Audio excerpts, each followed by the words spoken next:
Hello दोस्तों, मैं मनीष गुप्ता गोल factor में आपका स्वागत करता हूं। आज हम 31 जुलाई और 31 जुलाई के करंट अफेयर को हम डिस्कस करेंगे। स्टार्ट करने से पहले अगर आपने हमारे चैनल को सब्सक्राइब नहीं किया है, हमारे चैनल को सब्सक्राइब कर लीजिए। आज का पहला क्वेश्चन है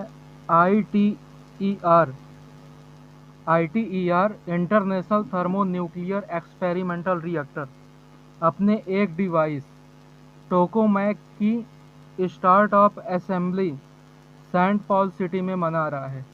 यह किस देश में स्थित है? ऑप्शन है फ्रांस, ब्रिटेन, जर्मनी या रूस।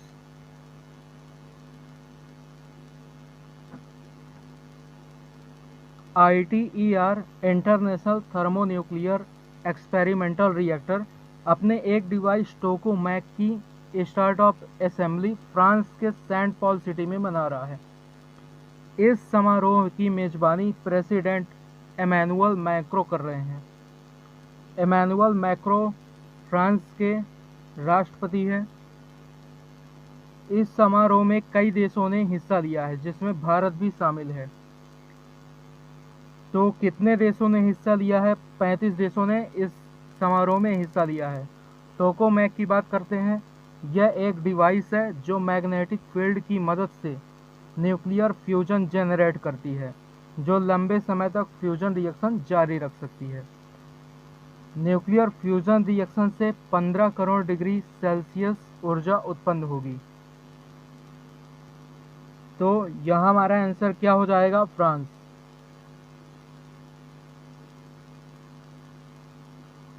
यह मैप में सेंट पॉल सिटी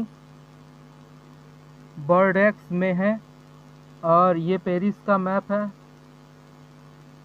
इसके साइड में जर्मनी, इसकी सीमा जर्मनी और यूके के साथ लगती है और ये स्पेन है। और ये है ITER रिएक्टर जो कि फ्रांस में स्थित है। नेक्स्ट है नागरिक उड्डयन राज्य मंत्री हरदीप सिंह पुरी ने पवन हंस की पहली उड़ान सेवा का शुभारंभ किस राज्य में किया है? ऑप्शन है उत्तराखंड, ऑप्शन बी है हिमाचल प्रदेश, हरियाणा या पंजाब। नागरिक उड्डयन राज्य मंत्री हरदीप सिंह पुरी उत्तराखंड में पवन हंस की पहली उड़ान RCS सेवा का शुभारंभ किया है। मुख्य बातें क्या है? 45 हवाई अड्डों में 3 हेलीपैड्स को जोड़ने वाले 274 उड़ान रूट्स परिचालन में आ चुके हैं। उड़ान की बात करते हैं। उड़ान जिसका फुल फॉर्म होता है उड़े देश का आम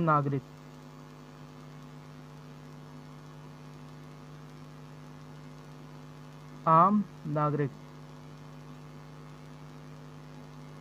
जिसकी शुरुआत प्रधानमंत्री नरेंद्र मोदी जी ने अप्रैल 2017 में की थी, जिसमें पहली उड़ान सेवा शिमला से दिल्ली के लिए की गई थी। तो यहाँ हमारा आंसर क्या हो जाएगा? उत्तराखंड। नेक्स्ट है SNBN-CBS ने नवजात शिशुओं में बिलीरुबिन स्तर की गैर संक्रामक यानी एंटीवायरल स्क्रीनिंग के लिए गैर संपर्क और दर्द रहित उपकरण विकसित किया है। इसका नाम क्या है? ऑप्शन है नियो चाइल्ड, टोकामेक, AJO नियो या इनमें से कोई नहीं। इनमें अभी हम टोकामेक के बारे में बता चुके हैं। देखते हैं क्या है।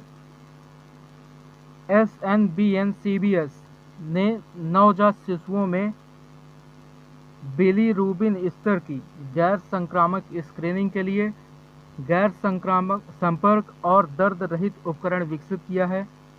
इस उपकरण का नाम क्या है? AJO neo. AJO नियो यह क्या है? एक स्पेक्ट्रोमेट्री तकनीक पर आधारित एक उपकरण है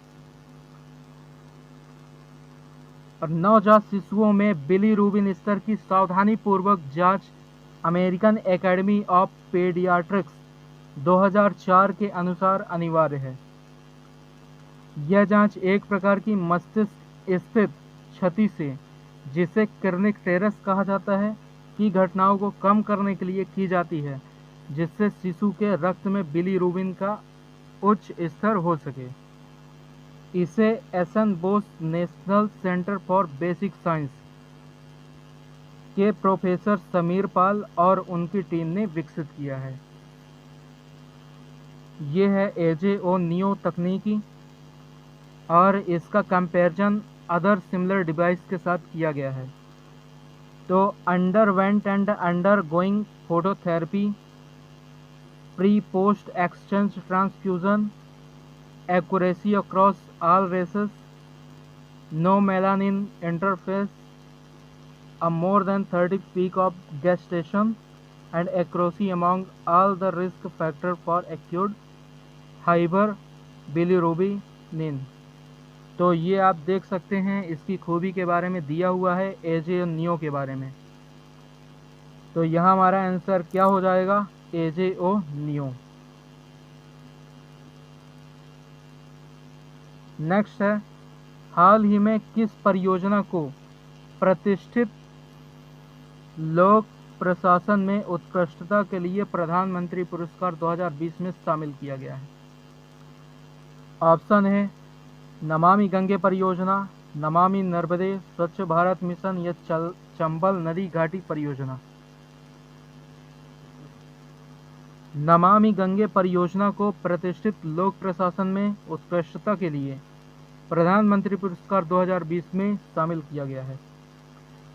नमामि गंगे की शुरुआत 2014 में नरेंद्र मोदी जी ने किया था, जिसका उद्देश्य प्रदूषण को कम करना और गंगा नदी को पुनर्जीवित करना शामिल है।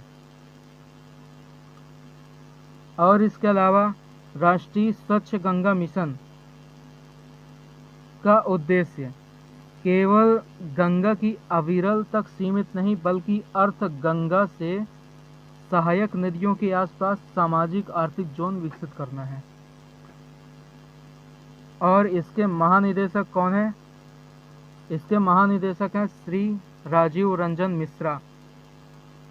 National mission for clean Ganga, जिसको 2011 में एक पंजीकृत सोसाइटी के रूप में स्थापित किया गया था। इसके अलावा अभी हाल ही में national mission for clean Ganga के लिए विश्व बैंक से 300 करोड़ परियोजना के लिए 45 अरब डॉलर का कर्ज भी मिला है। ये है नमामि गंगे। लोक प्रशासन में उत्कृष्टता के लिए प्रधानमंत्री पुरस्कार 2020 में शामिल किया गया है। तो यहाँ हमारा आंसर क्या हो जाएगा? नमामि गंगे परियोजना।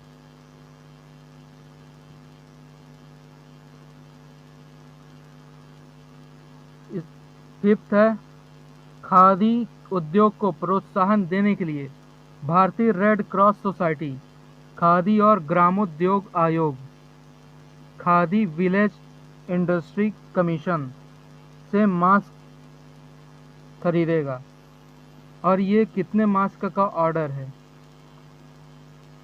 1.80 लाख, 2 लाख, 1 लाख, 1.50 लाख।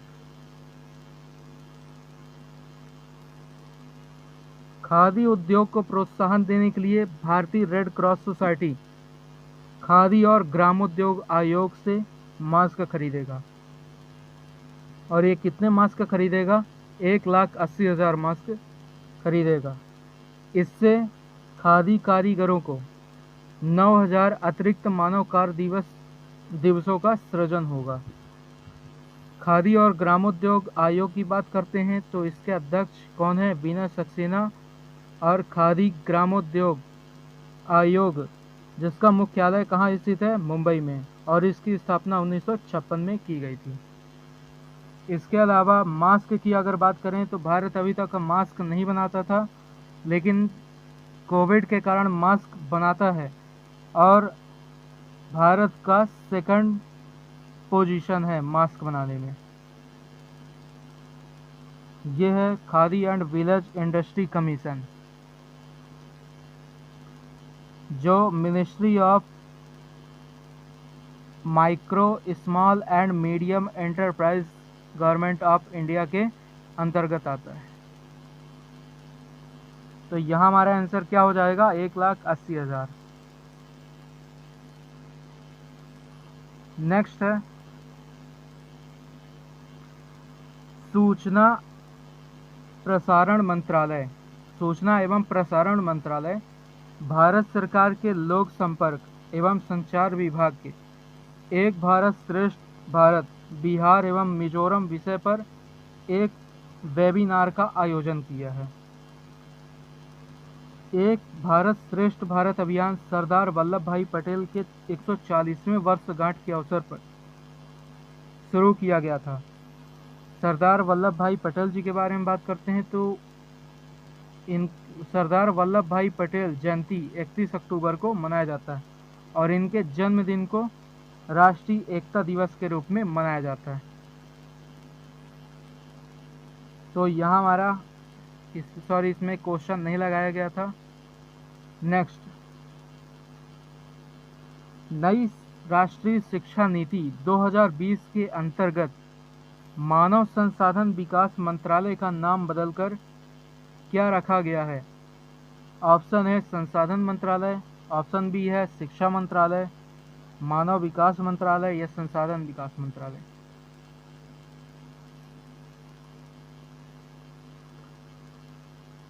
हाल ही में नई शिक्षा नीति NEP नेशनल एजुकेशन पॉलिसी 2020 को मंजूरी दी गई है। पुरानी शिक्षा नीति 1986 में बदलाव करके नई शिक्षा नीति को लॉन्च किया गया है। नई शिक्षा नीति के तहत मानव संसाधन विकास मंत्रालय यानी ministry of human resource and development का नाम बदलकर शिक्षा मंत्रालय कर दिया गया है। तो नई शिक्षा लॉन्च हुई है। नई शिक्षा नीति में बहुत सारे बदलाव किए गए हैं। कुछ बदलाव हम इसमें इंक्लूड किए हुए हैं। नई शिक्षा नीति के तहत स्कूल से दूर हो चुके यानी जो अपनी पढ़ाई छोड़ चुके हैं ऐसे 2 करोड़ बच्चों को मुख्य धारा में वापस लाना है। पुरानी शिक्षा पाठ्यक्रम जो 10+2 चलती थी उसको अब समाप्त कर दिया गया है और नए पाठ्यक्रम लाए गए हैं 5+3+3+4 जो पहले 3 से 8 वर्ष, फिर 8 से 11 वर्ष और 11 से 14 वर्ष और फिर 14 से 18 वर्ष के लिए है। और अभी तक 11वीं और 12वीं से बच्चे विषय का चुनाव करते थे जो अब सिर्फ 9 से स्टार्ट होगा। नई नीति के तहत कक्षा 6 से कोडिंग को पढ़ सकेंगे और साथ ही व्यावसायिक शिक्षा और इंटर्नशिप भी शामिल है। और भी बहुत सारे बदलाव हम पढ़ेंगे, उसके लिए हम एक सेपरेट वीडियो बना रहे हैं। Thank you. अगर आपको हमारी वीडियो अच्छी लगती है तो गोल फैक्टर को सब्सक्राइब कर लीजिए और बेल आइकन को दबाना बिल्कुल भी मत भूलिएगा ताकि जब भी हम नेक्स्ट वीडियो को अपलोड करें तो उसको अपडेट आपको मिल सके।